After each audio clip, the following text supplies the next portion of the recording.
একটা ভাঙা ঘরে বিড়াল থাকা কিভাবে কোটিপতি হলো দেখুন।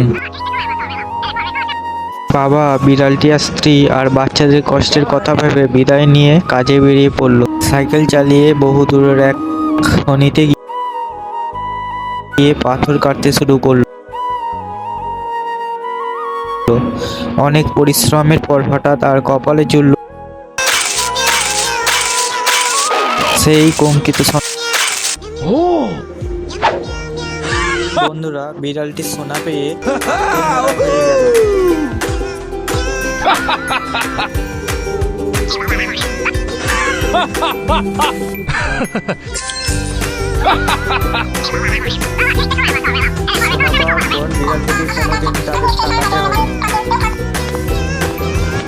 বন্ধুরা, পরিশ্রম করলে যে ফল পাওয়া যায় তার প্রমাণ এই ভিডিওটি। ভালো লাগলে একটা সাবস্ক্রাইব করবেন।